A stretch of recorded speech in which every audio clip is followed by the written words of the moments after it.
Gentlemen, how are you? This is a private address only for members of the Amarati.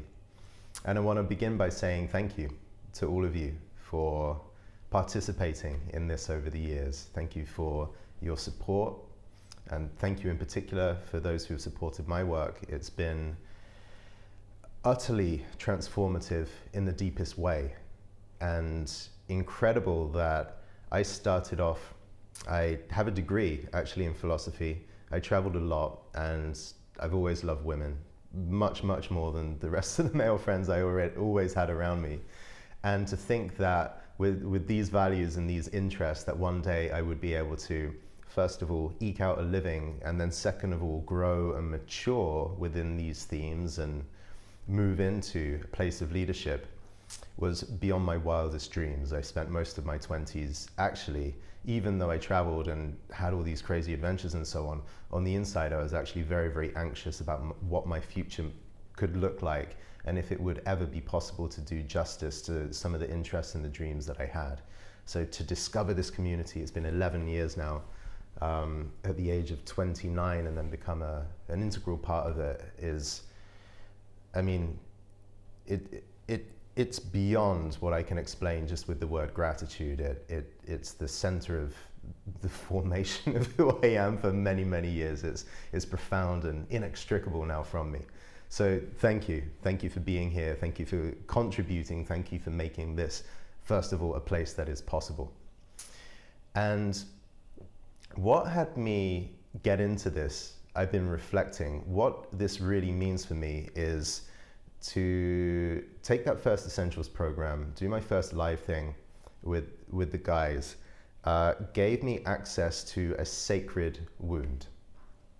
So what I mean by that is, as we're children, as we grow up, we get wounded left, right, and center. It's just part of actually being alive, rubbing up against the world and taking conflict and pain and so on. So we have a number of different wounds, but the sacred wound is usually the one that is hardest to reach, hardest to heal, and it's the wound that all of us hold in our hearts which has the biggest overall challenging impact on our lives, creates the most amount of pain.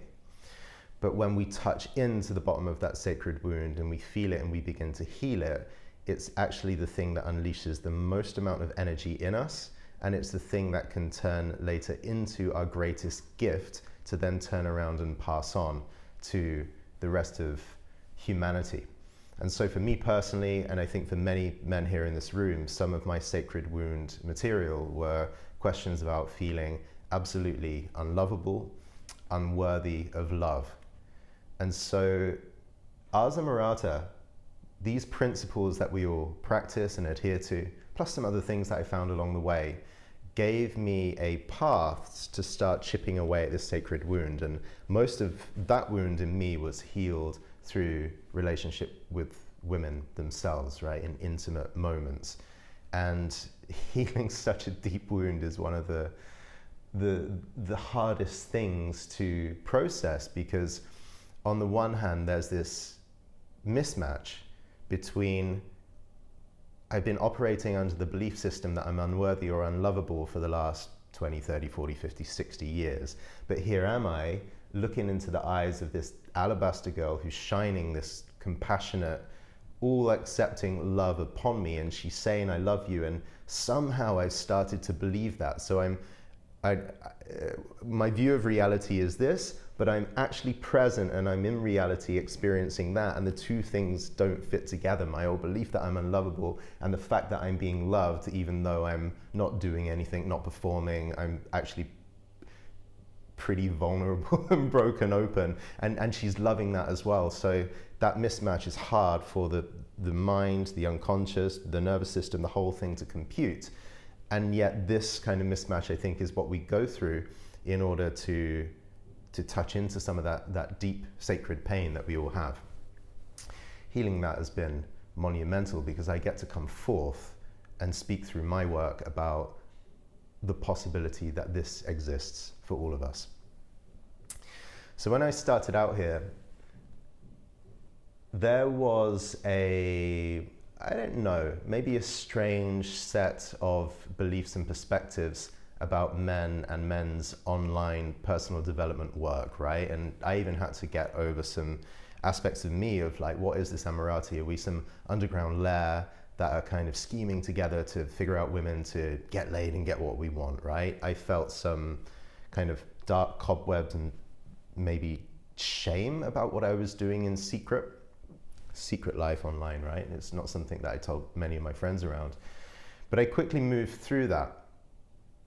And I don't know to what extent it's been the passage of time. I think culture has changed a lot over the last decade, or if it's wholly a kind of internal shift that has happened within me.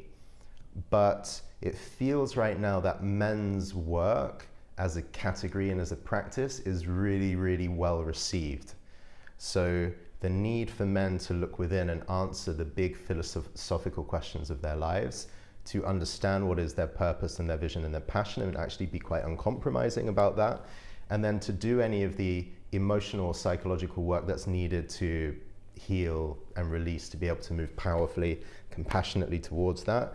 This feels like it's gaining a good reputation in the world. And over the last few years, when I've turned around to women and in 30 seconds explain what I do, I've been kissed on the hand, I have been curtsied to, women have thanked me for my service, sir, right? And it's like the yearning from women to meet good men doing this stuff is absolutely huge, unsatisfied, unquenched. And I know there's a lot of men in this community that say, where are all the good women that are doing their work? Well, my real experience is once you get to a certain place in this, where you really have and own these principles down, you look around and realize actually the women who want men like us outnumber us by 100 or 1,000 to 1. The math is really, really on our side or your side. If you're looking for a good woman, it's much, much harder for a good woman to find a really good man than it is the other way around. You have your belief system, I have my belief system. This is what I see pretty much on a daily basis when I go out into the world. So men's work is changing. And there are 2 or 3 ways that I think the Ars Amarati is a really cool and different form of men's work. First, I love the multicultural aspect of this. I've dropped into many different men's circles and tasted some deep, deep men's work. Most of it is actually quite local in its approach, very centered on its home culture, whether that's North American or Northern or Western European. They belong to country, they belong to land. We have a much more intercultural approach. We are traveling men. It's very, very interesting. We also, where a lot of men's work is centered around healing, emotional healing, emotional release, and a little bit around awakening, vast presence, way of the superior man. And what it leads men to is a much more heightened capacity to be in the now, be present, which is amazing. If you are present, you'll be able to deal with so many of the things that fill you with suffering or make your life not tick in the way that you want, right? So being present or becoming present is a liberation from most suffering. And yet, if you remain only interested in your personal healing, emotional release, emotional processing, or in your own personal awakening, you can become an untethered soul, let's say, unmoored, present, non-suffering. But I've seen again and again that, and felt very much in myself, that I become much more powerful in the world as a leader, as a influencer for change, when I am rooted into the deep past, the gifts from my culture and my lineage, belonging to something, belonging to ancestors that are much more profound than me, and also having a direction that goes further into the future, identifying a sense of gift, a sense of cause, a sense of vision that I'm absolutely devoted to. So yes, it's a practice and a tremendous virtue to be able to be present in all the different things that presence contains, but unless I'm linked to the deep past behind me, and I'm part of a narrative or an odyssey that stretches far out into the future, there's often something lacking. And that's what I like about what we're doing. We're adding a philosophical, a literary lens. And even though we go to some psychological and emotionally dark places at times, we hold that in a sense of levity, even poetry. And I don't know if this is a good habit. From time to time, I'm sat with a client in some deep existential despair or whatever, and laughter comes through. I kind of laugh because there is, even in the midst of our hardest life questions, a sense of cosmic joke. If only you can skip out and see it. And one of the things I tend to end up doing is occupying the place of the cosmic joke and being with one of you gentlemen there and finding a way where we can have a laugh actually about our circumstance. So it's how do we deal with deep philosophy, deep psychology, but have deep levity, not just like a superficial ease and delight, but a deep awe and wonder at this whole human dance, this kind of saga or odyssey that we're all living. That's another piece of the Ars Amarata. And I think the final thing has to do with our intelligence. And one of the very first coaching models that I ever learned, this is going back to 2008, talked about 3 different types of intelligence. And one of these was wisdom, which is actually, I have virtues and qualities. I see the play of life and the play of the sublime beyond anything else, right? My heart is open in compassion. I have a knowing smile. I don't have to do anything. Deep wisdom. I think we yearn for that and crave that, and there's many paths for men that cultivate wisdom. But there's also intelligence, which is much more strategic in the mind. If I link this together, then I might be able to get these results, right? And intelligence without wisdom is continually putting yourself in a strategy or a scheme and never having space to see all that. But wisdom without intelligence in this way can be a bit of a bypass. Oh yeah, I just accept all of life, but I don't engage the faculties where I can string together an interesting career, you know, creating worldly things that have an impact, that improve the quality of my life and the quality of lives for others around me. We need an intelligence that engages into the world. And intelligence is stringing many, many different things as part of a big strategy over time to create an outcome. And the third kind of capacity in this model was cleverness or street smarts. And this is very seldom spoken about in the context of the other 2. Cleverness, street smarts. What can I do today, right now, in this 5-second window to change my results straight away?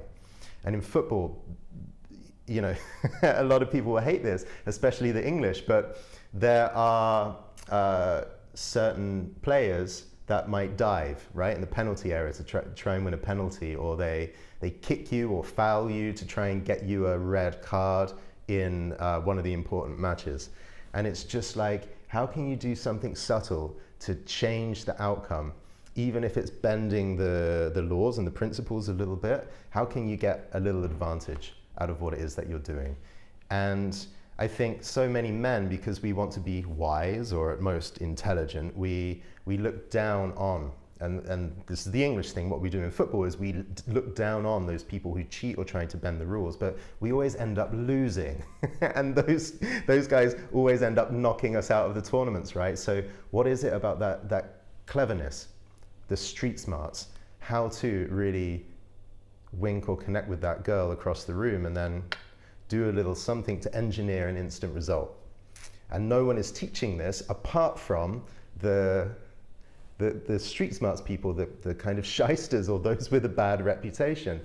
But I think all of us crave a fullness of intelligence, which is street smarts, strategic, and then wisdom. And this is a place I think we really shine, and we could shine and operate a lot more as Amarati. So what's next? What part do you want to play in this? What is the path of your leadership and influence in the world? What do you want to see happen in the world of men? What do you want to be able to give to the world of women? And even though I think there has been a great flourishing of this men's work over the last 10 years, and that's going to continue to multiply over the next 10 to 20, we are a long, long way from saturating the market, let's say. There are the men of my generation and above. We have our struggles and our suffering. That's not going to go away on a large scale anytime soon. Men, let's say a little bit younger than me, that millennial generation, yeah, still having their shaping, their existential questions, their thirst for a meaningful life and a beautiful work, their thirst for initiation. That's being quenched in a very small sense. That's a huge number of people to serve. And then I look even lower down the generations and I think, wow, you know, growing up as a boy today in all of the politicized, shaming the toxic masculine way that that's happening is such a tricky gauntlet to run.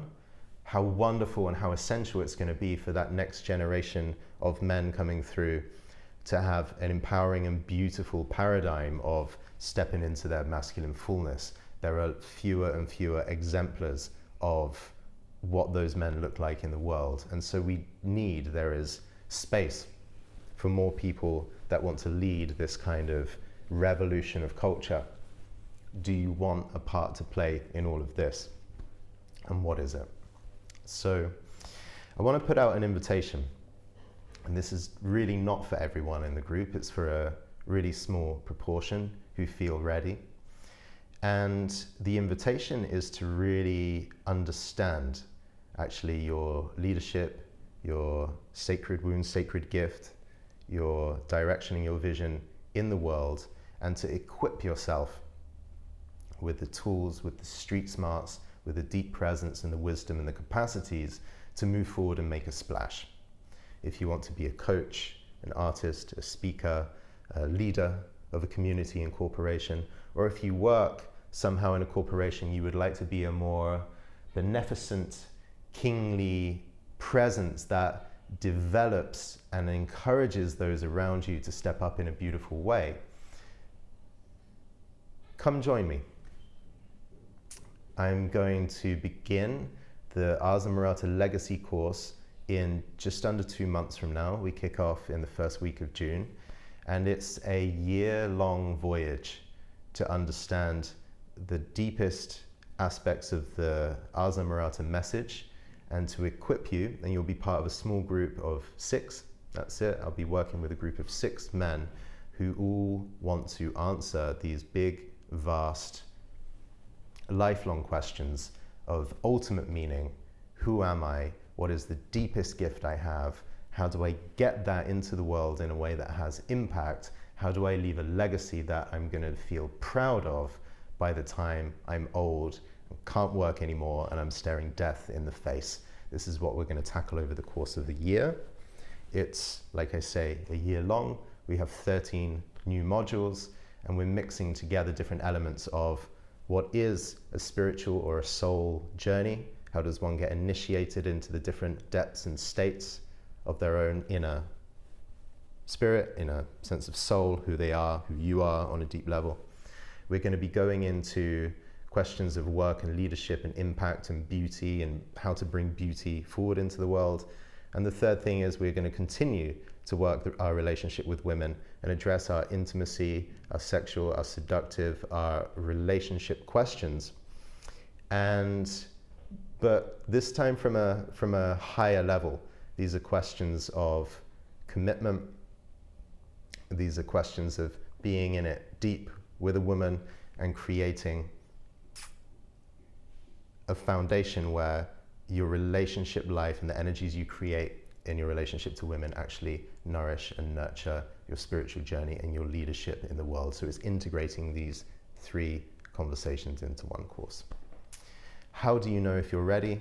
Well, I always say that if you feel that a lot of your emotional energies, a lot of your dating stuff, your connection with women feels abundant, like you kind of know inside of you, you could go to any town, any city in the world, connect with women. And your question is not, how do I connect? How do I make a meaningful connection? How do I seduce? Your question is, how do I find a really, really good one I'm kind of ready and aching to commit? Or maybe you're in a long-term relationship and your center of gravity, let's say, of your thinking has now moved over towards your impact and your work and doing something that's beyond conventional, just getting more money and success. You want to have an impact at the level of your soul. If these are the questions that are kind of haunting you, giving you a subtle feeling of distress because they're very, very complicated, then you might be perfectly at the start of this journey that I propose. So simply check out the page, link below, send in an application if you want to be part of this, and I very, very much look forward to receiving you and working with the 6 people, having your back over the next year while you contemplate, flesh out, and then start creating your unique legacies in the world. Thank you for listening, and for those of you who loved the tone and the aspiration of this video here, but you feel you're not ready yet, then know this.